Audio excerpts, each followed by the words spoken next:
a waste of time. I was thinking about that, and that's kind of like our spiritual life.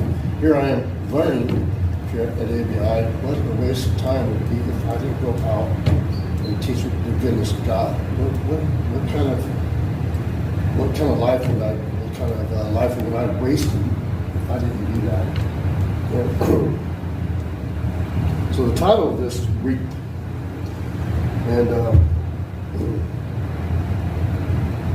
in Matthew 28, 18-20, and Jesus, remember what they referred Jesus to, right? They referred Jesus as a teacher, right?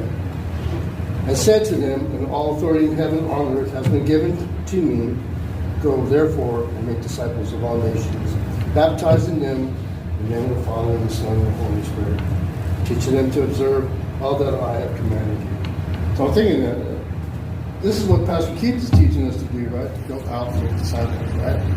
So what a waste of time if we did not do that. Okay? So the harvest. We live around LA. There's plenty out there to go out and reach. Plenty to go out there and speak on the goodness of God. And that is what we need to do. Too many of us don't do that. We get into church and we don't spread the gospel. We just sit what we learn and don't talk about the good news. And there's so much out there that are needed. As it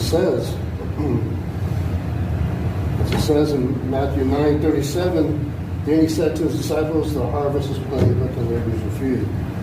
That hit me pretty hard because, I don't want to do all this unless I'm going to use it for something. It's like I didn't want to play baseball unless I know I was going to go somewhere with it. And of course, obviously, I learned a lot from my dad, him being my coach. Someday I knew I was going to coach my kids or coach other kids, and that's exactly what I did.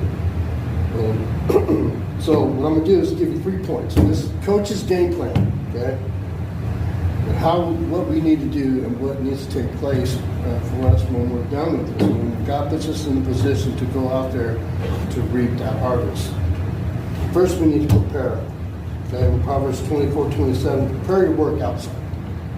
Get everything ready for yourself in the field, and after that, build your house. Now, as a coach, I used to tell my kids, do not step on the baseball field unless your cleats are on and your hat is on.